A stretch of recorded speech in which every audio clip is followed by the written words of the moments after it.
worldly reason or motive to believe or to accept the message of Rasulullah sallallahu alaihi wasallam. So there wasn't a lot of reasons for why people would follow Rasulullah sallallahu alaihi wasallam. It was a very, very difficult time.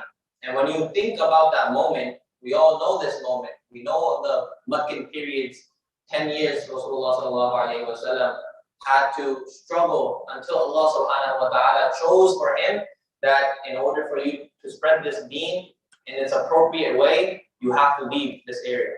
You have to go and start a settlement, go begin somewhere where you are at ease and you can freely spread this word. But in these early days, there's so much lesson to learn from not only the Prophet ﷺ, but those who accepted the Prophet from hearing his message from the first few times. And we know that these people, most of them, I mentioned, there was no worldly incentive, there was no reason for anyone to believe. So most of these people that did believe were either of low class, very poor, or they might have even been slaves who would believe.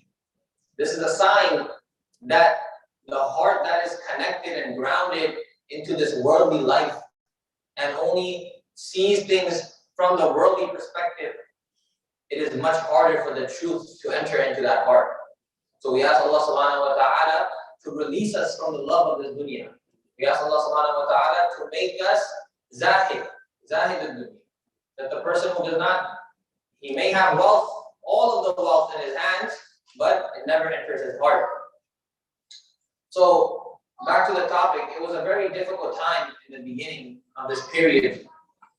And if we look in the history of any project, in the history of any endeavor, of any early days, early times, we'll see that usually the beginning is something that it is a difficult task to begin anything. So what we see afterwards though is that we respect it because after it gets the strength and the fortitude, after you stick through those growing pains. And something else we know that we are familiar with, that it ultimately also pays off, right? Eventually it pays off big.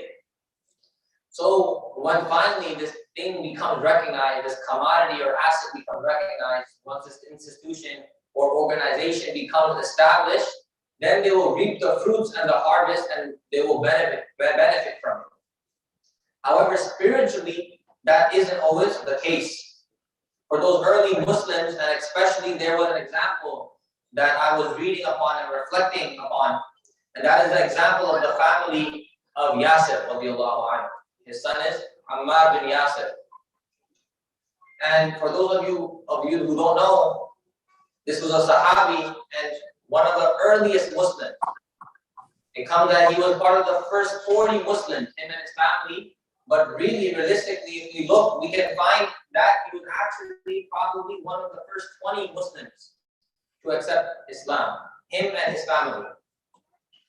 And his parents also embraced Islam early on. Allah subhanahu wa ta'ala, he says in the Quran, أعوذ بالله من الشيطان الرجيم لا يستوي منكم من أنفق من قبل الفتح وقاتل أولئك أعظم درجة من الذين أنفقوا من بعد وقاتلوا وكلا وعد الله الحسنى والله بما تعملون خبير.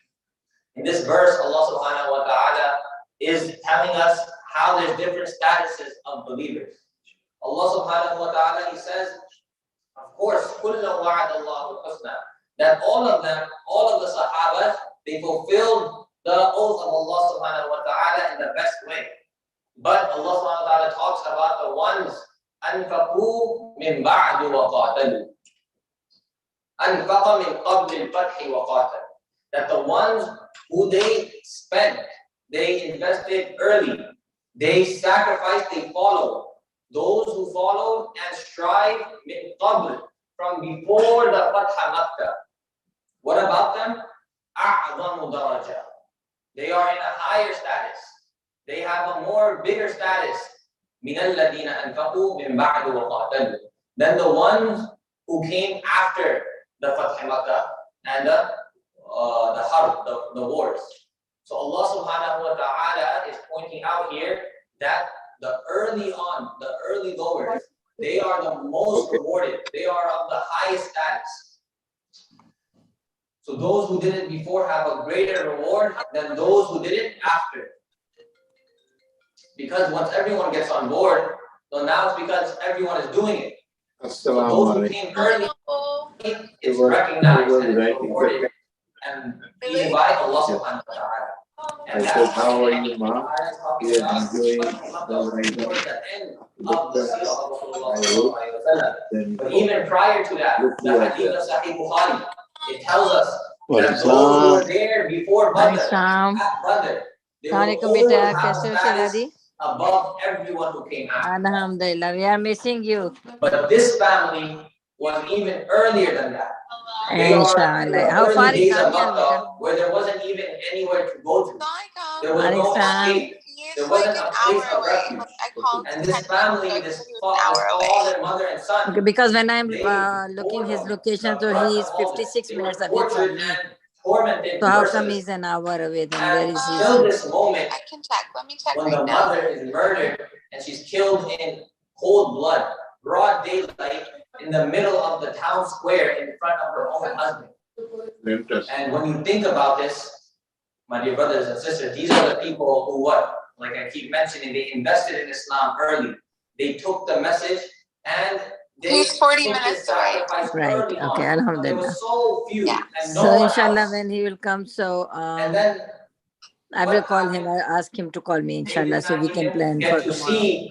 Because Abu couldn't take off for Monday. So we need to go back on Sunday. So if he wants to park his car to your place and then come with you and then go with us from here. Okay. Instead of multiple cars and then both of you come separate. Okay. So that's what I just wanted to tell him, that he can think about this option, inshallah. Okay, inshallah. Okay.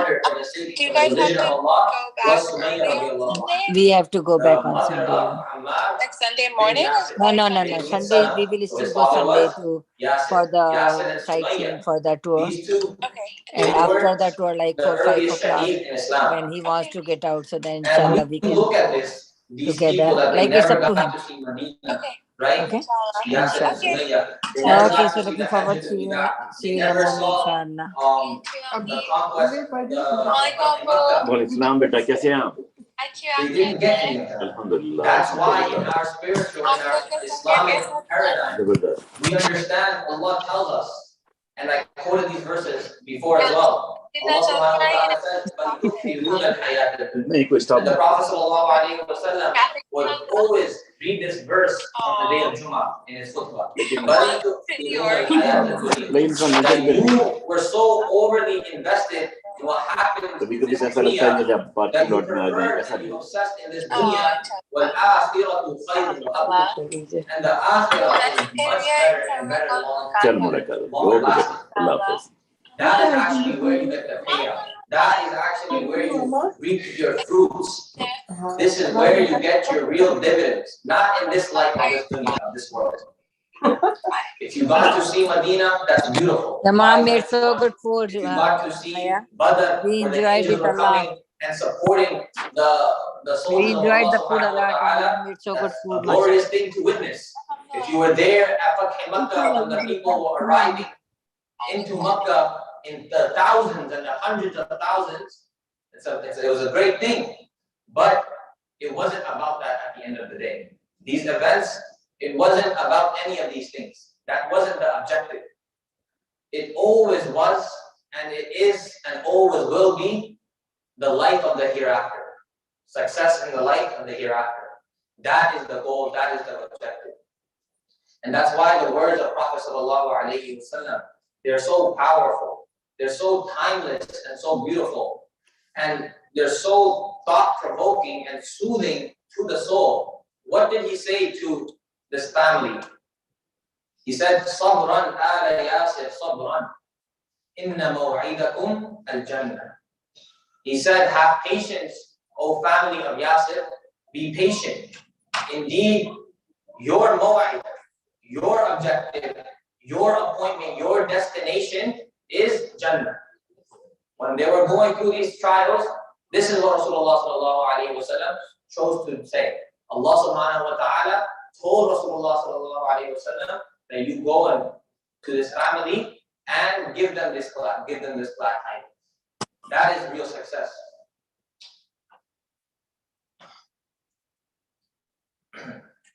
I thought to speak on this particularly because we know as a community it's important for us to educate ourselves, to relight our iman, and to also understand and try to make sense of and try to get a better perspective of this dunya, of our deen, of our rights in the communities, how we should live our life, what examples we should follow, what examples we should show our kids.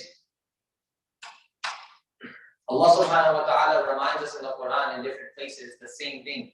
كُلُّ نَفْسٍ ذَائِقَةُ الْمَوْتِ, that every soul will taste death. And we know the word ذَائِقَة. Allah subhanahu wa ta'ala used this word that it will taste death, meaning that death has a taste. To some it can be bitter, and to some it can be sweet. We ask Allah subhanahu wa ta'ala to give us a sweet, easy death, inshallah. When the Prophet ﷺ and the Muslims, they arrived to Medina and they performed the hijrah, shortly thereafter, after a few weeks, there was a janazah in Medina. Before even a birth, there was a janazah in Medina. A few weeks later, the Sahabi Sa'ad bin Zurara, he passed away within a few weeks of the hijrah of the Prophet's arrival. So my dear brothers, death is always everywhere. Death is one of the greatest reminders for us in this dunya. Death is something that's a universal thing. It's a great equalizer. It's always been there. So death has always been there and will always be there. But that doesn't mean that fact should not take away that it should have a deep and profound meaning for us. That it should not make us think and reflect. Like the poet says, إِذَا رَأَيْتَ جَنَازَةً تَحْمِلُ عَلَّمَكَ بَعْدَ الْمَحْمُولِ. That when you see a janazah, when you see a funeral, a coffin being carried out, then know that one day, very soon, you are going to be carried as well. So it should have meaning and purpose. But there is something that we should be sad about, and that is tragedy. A tragic death. That we should never speak about lightly, even putting it into the name of saying it like that, it kind of demeans it. But there's people suffering everywhere, all around us, in different communities, serious family issues, behavioral issues, young people with mental illness, emotional illness, and then sometimes their lives are coming to a tragic end. The time of the fitna and the tricks that shaitan plays on the minds, I would say that what the kids get into and engage into in such young ages, there's no other era before us that it was like this. And being involved in so many of these different tricks of shaitan, what's the first thing that shaitan attacks? It's a mind. It is the thoughts of a believer. It is how he thinks. And that's why we say an idle mind is the best place for shaitan. So there's a couple of perspectives that I want to share.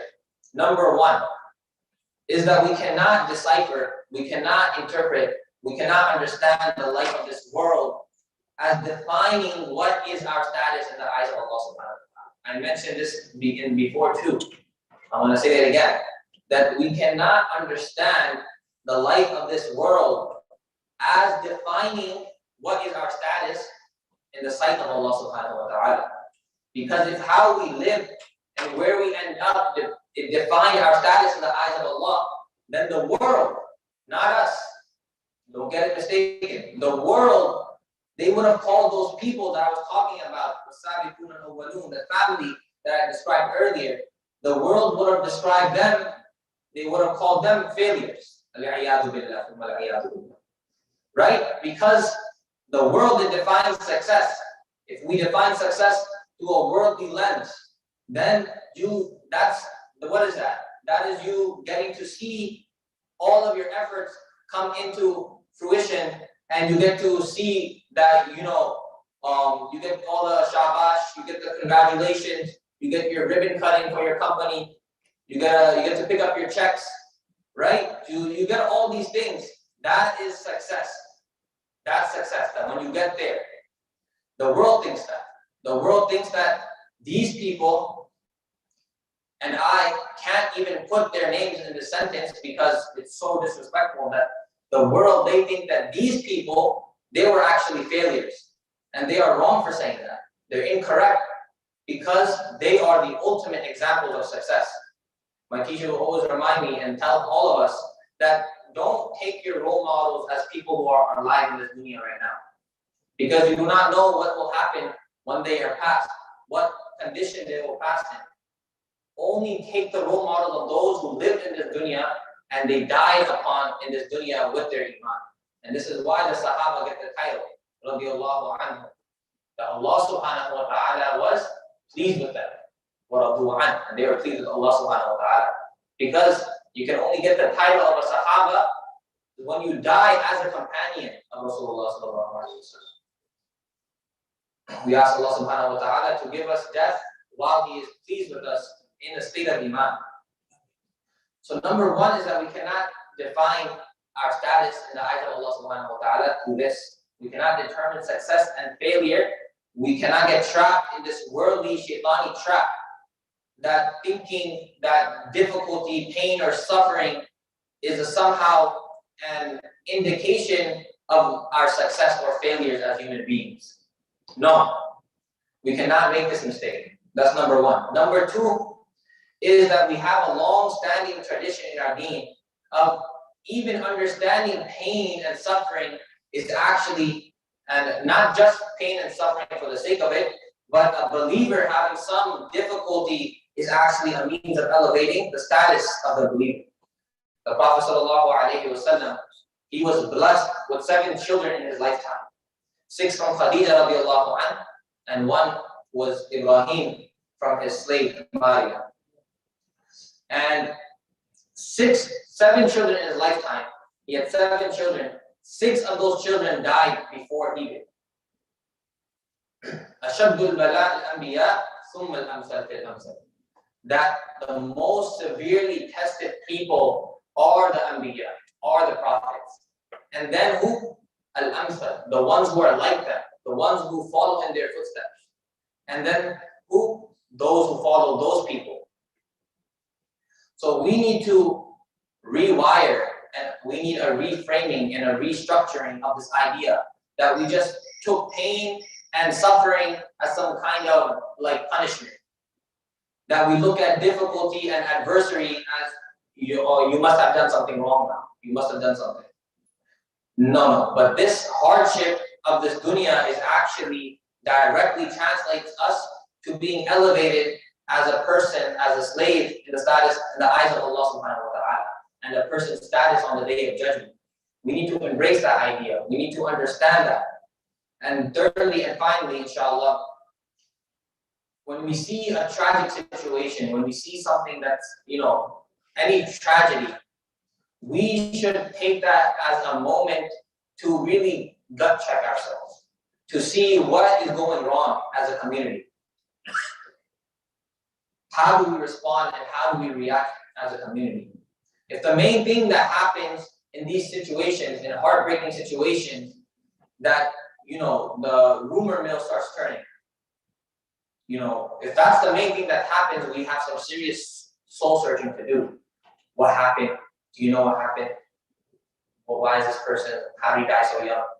Right? If that's the first question that comes to our mind, what kind of question is that? Is there no fear of Allah? Is there no reminder of death? If that's all I talk about, that's all I worry about, I heard this and that, I heard this is what happened, rather than reflecting on death, making dua, turning to Allah subhanahu wa ta'ala, oh Allah, have mercy on this person.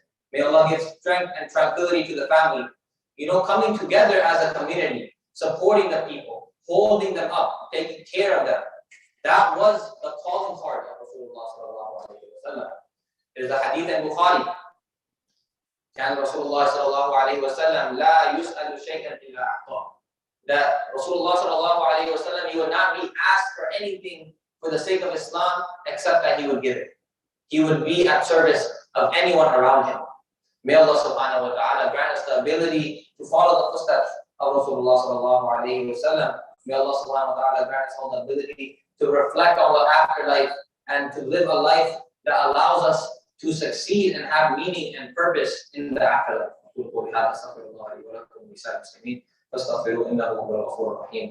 Inshallah, that's all for the reminder, but we can have a question answer session, inshallah.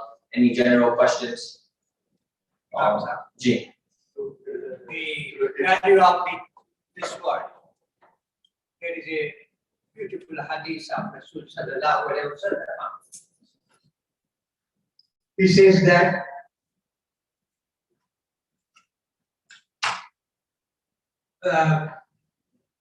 عجبا للمؤمن. Momin is a ajib, is a very strange thing. Whatever Allah subhanahu wa ta'ala decides for him, he is happy with it.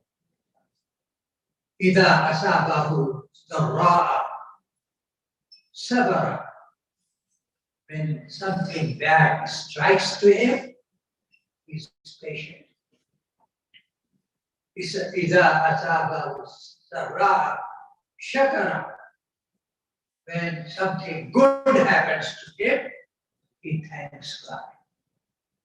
And then Rasul sallallahu alaihi wasallam says that وَذَلِكَ, and this is not for everyone, إِلَّا لِلْمُؤْمِنِ, except for the Momin. So the world, everything that is done to us is done by Allah subhanahu wa ta'ala. As he said that the value of this world in the sight of Allah subhanahu wa ta'ala is very limited. There's a hadith also which says that if the value of this world is equal to one wing of a mosquito. One wing in a mosquito itself is a small, very small animal. But just one wing, then Allah says that I would have given the kafir their homes made of gold. So you can imagine that there is no value of this world. The value of this world is to only obey Allah subhanahu wa ta'ala. Remember Allah subhanahu wa ta'ala in whatever we do, whether we are in private, whether we are in public, wherever. People say that if you can't do that, so go somewhere where there is no Allah. Is there no Allah anywhere? No. Allah is everywhere. Allah is in this alam, and Allah is the Rabbul Alameen, the plural. So this is what I thought I will share this one. So, Imam, Momin, these examples from the Sahaba, I mean, they are really, so we can have Iman, but the thing is that also like a thought comes because they were during the time of the Prophet sallallahu alaihi wasallam. They were with him, and then at that time when he was coming down, and they had seen his miracles. So they are seeing miracles. So that is really like when it comes to us that like how can we do something like that, or like are we expected to do something like that? So thankfully from the Sahaba life also we have other examples also. For example, Yasir and Umayyah's son, Ammar. he was a teenager at that time, and he also witnessed that his parents were being tortured, and then Walid bin Mughira, like he had like been so that he saw the death of his mother. So he was afraid.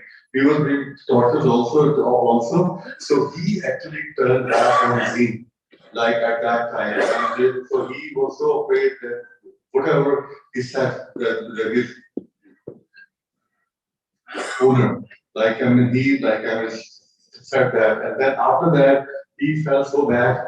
And then when he was at the first chance to go to the Prophet Sallallahu Alaihi Wasallam, he was crying at that time. He was crying at them, and then Prophet Sallallahu Alaihi Wasallam said, if you have the danger to your life, then you can say this thing. But like that, it is a so like Allah Ta'ala revealed the ayah. وَلَكِنْ مَنْ شَرَحَ بِالْكُفْرِ صَدْرًا. But you did it out of fear. إِلَّا مَنْ أُكْرِهَ وَقَلْبُهُ مُطْمَئِنٌ بِالْإِيمَانِ. That if you did it out of force, but your heart was mutma'in, it was content with iman, then you are excused. It is okay. It is because of Walid bin Mughira and Yasir, Ammar bin Yasir. Both these ayahs were revealed because they were going through so much difficulty that imagine you see both of your parents sacrificed, slaughtered in front of you, and you wouldn't say that he hated Islam, but he hated the fact that his parents didn't turn away from Islam in order for them to save their lives. So what did Ammar do? He didn't want to make the same mistakes as his parents. He turned away from Islam. He listened to Abu Jahl and he said, okay, I'm leaving this religion. And then he came back and he said that it wasn't really that I disbelieved in the religion, but rather I didn't want to make the same mistakes as my parents and die. So if it was because of the fear of death being forced into it, but your heart is still satisfied with Iman, Allah subhanahu wa ta'ala takes that into account. So Imam, was there similar, I know this happened in Makkah time, when the Muslims were very weak, and they could beat them around and nobody could stop. Did this same thing happen in Medina? No, not the way in Makkah. No. Really, in Medina, not the same way as Makkah. In Makkah, when they were getting tortured, they had no choice but to stay tortured. They couldn't get away in any way. So now Muslims being tortured, you cannot tell them, okay, you'll be all right. Don't worry, we won't do anything for you. You keep suffering. This is good for you. Right? We can't tell them that. We can tell them, oh, sabr, Allah give you reward. We enjoy our own life. We can't do that. Right? There's the argument in the Quran, you know better that there is what happened to you? Why don't you fight? For those poor ladies and gents who are stuck and they want to get out of the misery, why don't you fight in the way of Allah? So now, when we did the Iraqi Muslim period, when we said Kufu at home, I'm just going to fight. We are beyond that. Now we cannot tell people that you suffer and so what's your now we have to have a different attitude. People should be strong, help each other. So exactly what you're saying, that we need to be in unity and as a community, and there's strength in numbers, and numbers can only happen when we come together as one. So if it happens now, of course it's a different time. We can't just rebel. But like I mentioned, that when you go through difficulty, you don't just go through difficulty just for the sake of it. You have to have your mind intact with this reminder of Rasulullah sallallahu alaihi wasallam that this difficulty, inshallah, will be a means for me to be raised. But you don't do that and just want to stay in difficulty as well. This isn't the reason of it. But at the same time, We just remember that Allah subhanahu wa ta'ala is continuously raising our status. This is the hadith that brother Sayyidi brought up. He said, Ajib, it is Ajib, the affair of the Momin, of the affairs of the believer. When something hurtful, when something harmful afflicts him, he says Alhamdulillah, he thanks Allah subhanahu wa ta'ala, right? And when something good happens, he's also thankful to Allah subhanahu wa ta'ala.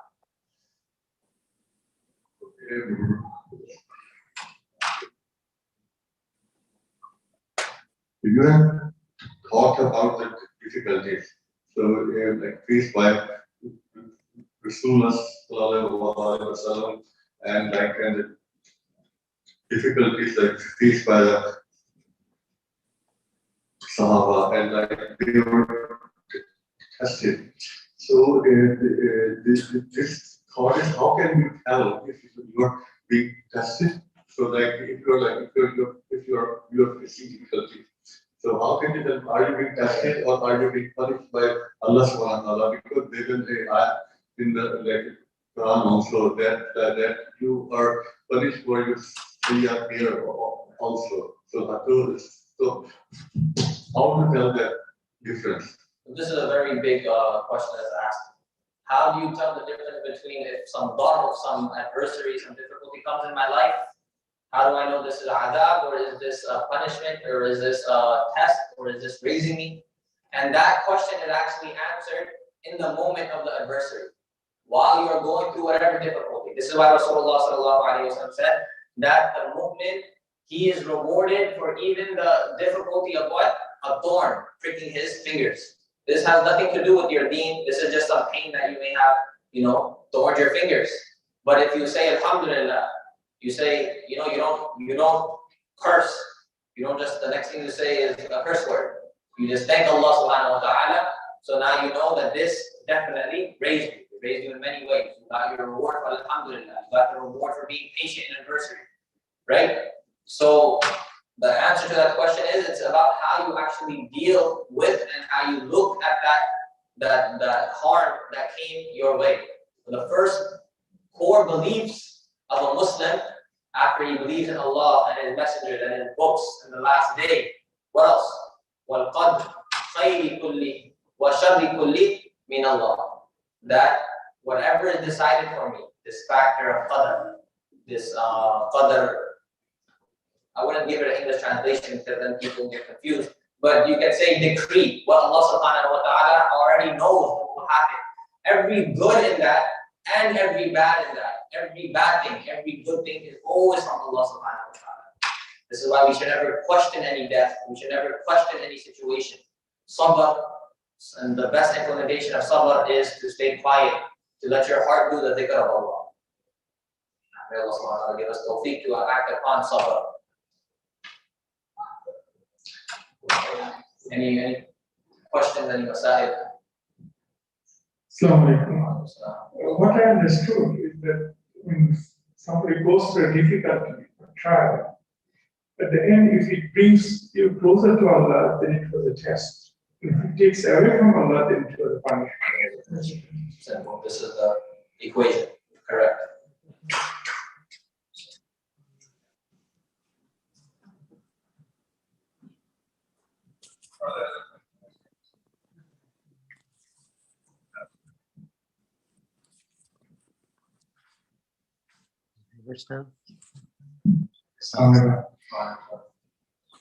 Yeah, I'm trying to draw a parallel of the types of shaitan which were during the times of Prophet Islam and afterwards and in today's time. So in today's time, I feel that TV is the best, is the shaitan, which is in every household. And the people who are contributing in that, they are also shaitans. But at the same time, you do see something good also comes out of it. So maybe shaitan does good things also. Okay. No. All right. But So my question is, what were the types of shaitan during the days of Prophet Sallallahu and afterwards? So I have to be jinn to answer this question. I want to be able to know. What I say I have to be jinn. Shaitan, a lot of us, we should understand, we know, is jinn. And jinn is the other creation that has free will, the only other creation. Jinns they came before insan. We know the story when Adam came. Shaitan asked, he was a jinn. So, just like insan, the evil of insan, at certain eras where the prophet or any prophet, he came and he went, and after he went, more darkness came into the earth, more fitan, more fasad, more corruption, more, just evil deeds, until a prophet comes again and he restores some laws that Allah subhanahu wa ta'ala commands him to, and then again it happens, the cycle. And now we have the final cycle where Rasulullah sallallahu alayhi wa sallam, he came, and we know from some hadith, his deen is not just for insan, it's for jinn as well. It's for every human that's being tested, this deen. And there's a hadith where Rasulullah sallallahu alayhi wa sallam actually went and gave da'wah to the jinn. He put, I can't remember the Sahabi name, but he put him into a circle. He said, do not leave this circle, and I'm going to go. So, and what did Rasulullah sallallahu alayhi wa sallam say about his own shaitan? And every human, he has a shaitan accompanying him.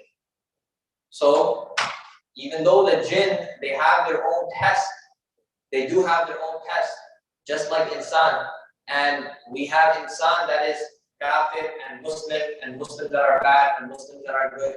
The same way jinns have Muslims, and then they have fasiqs, then they have very wrong, the followers of Iblis. And I can't give you a definitive answer, but for sure, the shaitans are definitely increasing. As the world in sin is increasing, as the Dajjal is being prepared, the preparation of the Dajjal is taking place, and subhanAllah, just through one screen, you can see the whole world and what's beyond the world and all the haram that you need to see. And this test and the more apps and technology that's being developed, we can go towards so much more shaitanic tricks. Like you were mentioning the TV. TV is one of the first things that came. But really any digital screen. And it can also be a great thing as well. These technologies to learn deen, to spread deen, to teach Quran. But of course, like always, the kuffar, the disbelievers are more and the believers are less. The bad is always prevailing, it's always winning. So the same way the shaitans throughout, while getting closer to the time of Dajjal, definitely their tricks and their fitna are increasing. And we don't know what their ahkam are, what their rules are, if they have salah or not, we don't know. But they definitely have ahkam. They have the things that are sins. And we can consider that one of the sins for the jinn is to actually mess with humans. This is why shaitan, he asked for what? A long life until the day of judgment. So he's not tested for his sins in this dunya. So he can play out all the tricks he has in his bag until the day of judgment. All the tricks that he has in his bag, he will utilize and he will keep using and he will keep bringing up more. So that can implement that his army will keep growing and getting bigger. And that means for us, we need to be even more closer to the deen of Allah, to the Quran, to the du'as and the du'as of protection and the ayats of protection. Because every insan is afflicted by this. We know that the shaitan, which is also the jinn, it flows inside the blood of insan, inside the blood of insan. So, very important point. We should be aware of this, and we should be aware of it in our homes and in our families, that we should try to remove anything that's sinful. Because where there's sin, the angels leave, and where there's no angels, that's where the devils stay. That's where the shaitan stay.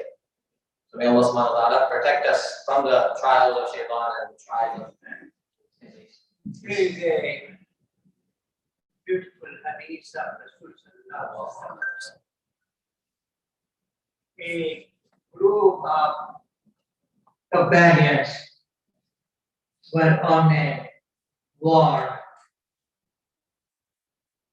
and they fought this war, and they came back. Rasul sallallahu alaihi wasallam addressed them, and he said, "Qaddimtum min al-jihad al-asghari." The word is used, asghar. Asghar is the superlative degree of saghir.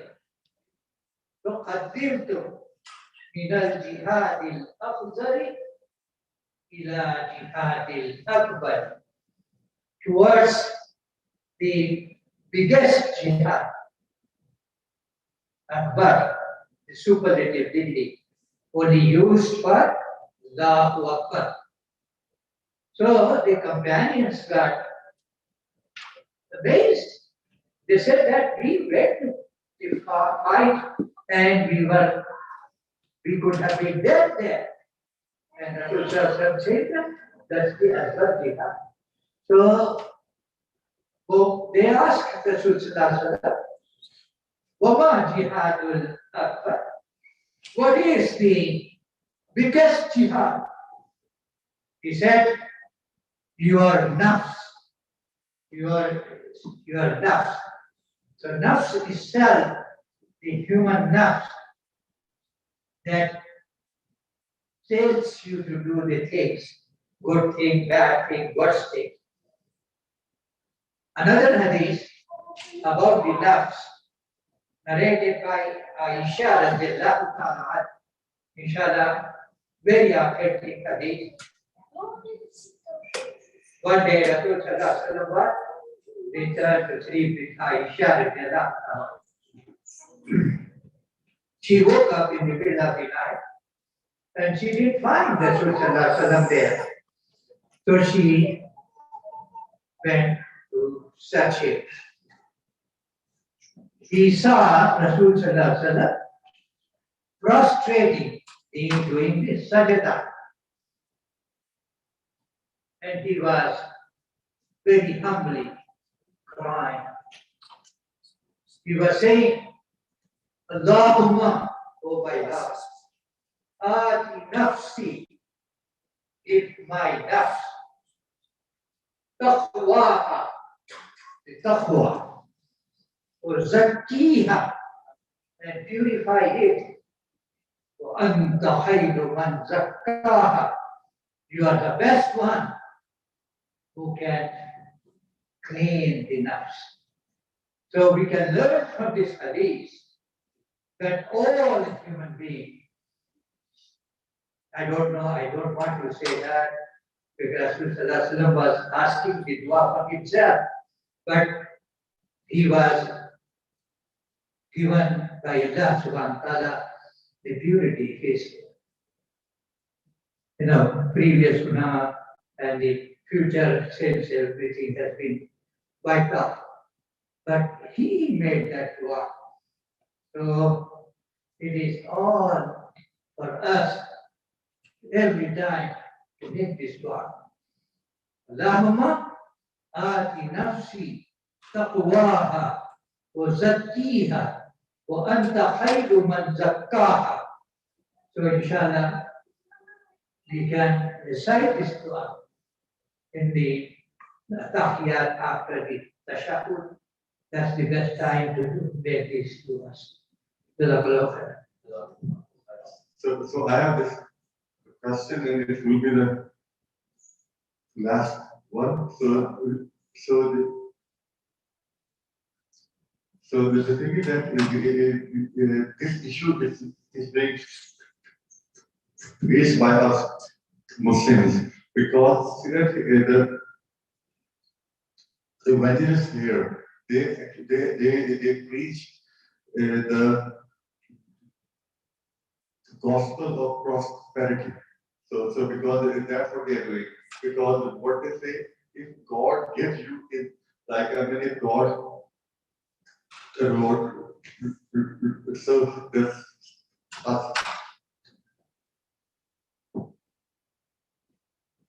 sign that God is happy with you if He gives you in this world. So that's what they're saying. That if you do good, you will get wealthier, you will get wealthier, you will have more. So it has confused us also. So tell me that, like, I mean, is it like, I mean, so if somebody is doing good, I mean, they have, because what we have seen in our panel, they were tested and they were, and also our like Sahaba, our Awliya. So we don't see that. But now that like, we really have an expectation because they didn't like the ayat in the Quran that you will get 70 times in this world. So can you like explain to us like about that? That like because we have now an expectation that if somebody is not doing good in this world, they don't have money. Allah isn't happy with them. Even if somebody is going through hard times.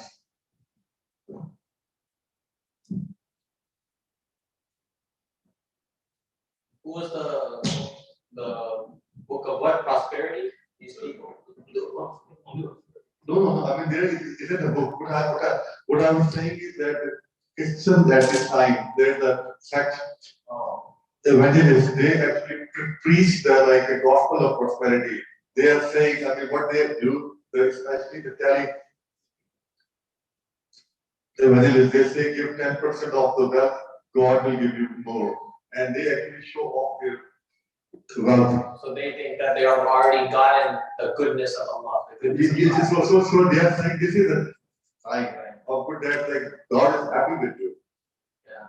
Allah subhanahu wa ta'ala, the ayah that I led in the Maghrib Salah, it was the ending of Surah Al-Kahf. Allah subhanahu wa ta'ala talks about a group of people who they don't believe in the ayahs of Allah, they don't believe in Allah, they don't believe, they do shirk with Allah. But the whole time in this dunya, they're thinking that they're acquiring so much for themselves. They're getting so much goodness from Allah. Allah's giving them so many things. The ayah is, قُلْ هَلْ نُنَبِّئُكُمْ بِالْأَخْسَرِينَ أَعْمَالًا. Allah subhanahu wa ta'ala says, say, Ya Rasulullah, هَلْ نُنَبِّئُكُمْ بِالْأَخْسَرِينَ أَعْمَالًا. Say, نُنَبِّئُكُمْ, shall we inform you, بِالْأَخْسَرِينَ أَعْمَالًا, who is the absolute worst when it comes to actions and their doings. Who is the absolute worst? الَّذِينَ ضَلَّ سَعْيُهُمْ فِي الْحَيَاةِ الدُّنْيَا وَهُمْ يَحْسَبُونَ أَنَّهُمْ يُحْسِنُونَ صُنْعًا. ضَلَّ سَعْيُهُمْ. They are who?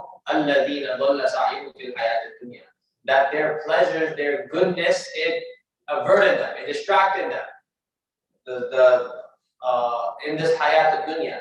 وَهُمْ يَحْسَبُونَ, and while they are thinking, they are assuming أَنَّهُمْ يُحْسِنُونَ صُنْعًا, that they are receiving good, that they are doing good, their actions are good. And then what does Allah subhanahu wa ta'ala say? That with this whole thought of theirs, أُولَٰئِكَ الَّذِينَ كَفَرُوا بِآيَاتِ رَبِّهِمْ وَلِقَائِهِ. And that is because they disbelieved in Allah subhanahu wa ta'ala and in the meeting, in the day of judgment, in the reckoning. فَحَبِطَتْ أَعْمَالُهُمْ. So all of their actions were nullified. So as for the disbeliever, of course we know that no matter how much goodness he does, even if he really is an actual good person, we can say. You know, we can't say righteous, because righteous is bir, and that only the Momin can be righteous, but we can say good. He's good in his dealings with people, he's not a rude person, he's a very charitable person. Will this person get Jannah? No, never. Why not? Allah subhanahu wa ta'ala already answered it in the Quran, that the person who does not even recognize who his Rabb is, does not even recognize he is the creator of Jannah and Jahannam, he is the one who will tell you where you will go, and you are doing all this good for who then? That's why the person who is a Muslim, the biggest thing he has to worry about for him to be from this group. It's still possible for a Muslim to be from this group. What's the biggest thing a Muslim needs to worry about? That is the shirk saghir, the smaller version of shirk, which is showing off your deeds, doing them for other than the sake of Allah. This is the biggest threat to a Muslim, that he wants to keep his iman. That's why Rasulullah sallallahu alaihi wasallam always again and again reminds us about the importance of intention, of niyyah, of what your intention should be. He says, إِنَّمَا الْأَعْمَالُ بِالنِّيَّةِ, that all the actions are based on their intentions. And then what else? the actions are based on their endings. Yani even at the ending of your action, you can correct your intention. But we are at the risk that we can lose all our good deeds, all our hasanat. Of course, we know the disbeliever, he's already at loss. Even though whether he thinks he's getting good, whether you give 10% of your money and you receive something and they think that this is true, right? Regardless of whatever, it's going to be lost. Allah subhanahu wa ta'ala has already preordained that and told us in the Quran that this is what's going to happen. But for the Muslim who does any a'mal for the sake of Allah, this will never be lost. The dua that he asks, it will never be lost. Dua is something that's always sincere. We're already calling directly to Allah. We're asking Allah subhanahu wa ta'ala. That is why Allah said that it's one of those deeds which can never be lost. It will always be answered, whether in this dunya or the hereafter. Another example of a deed which you don't have a threat of this shirk saghir. You don't have a threat of showing off. What is that? Fasting. Fasting is one of those deeds which Allah subhanahu wa ta'ala talks about the reward like no other deed, no other action. Because fasting is one of those deeds that you can say that this person did it for the sake of Allah. He does not need to tell anyone that he's fasting. So there's not many deeds like that.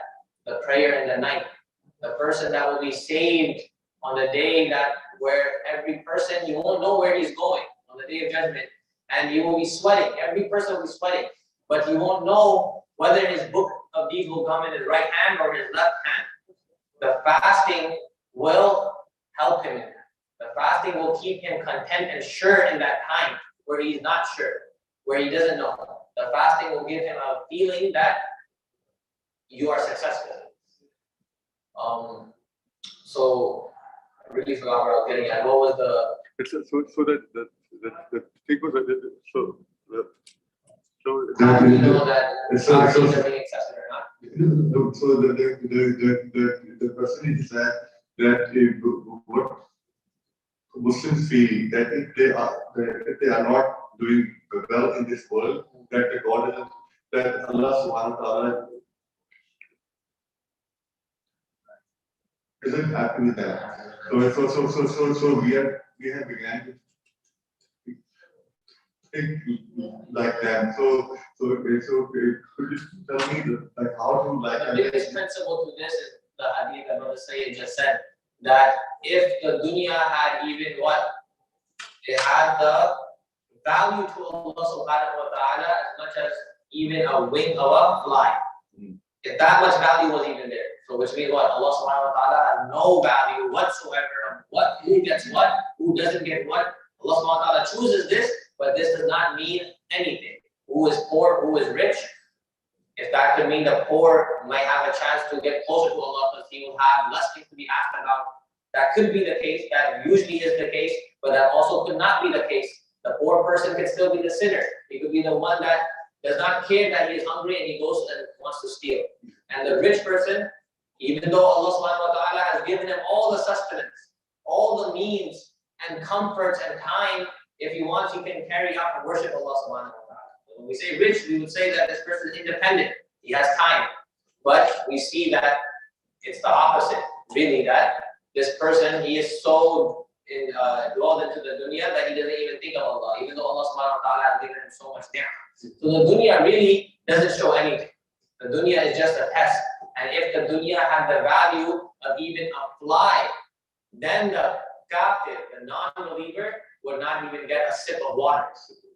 The non-believer would not even receive a basic necessity which every life gets. Whether he's the worst human, whether he's a dog, a pig, it doesn't matter. Every organism gets water.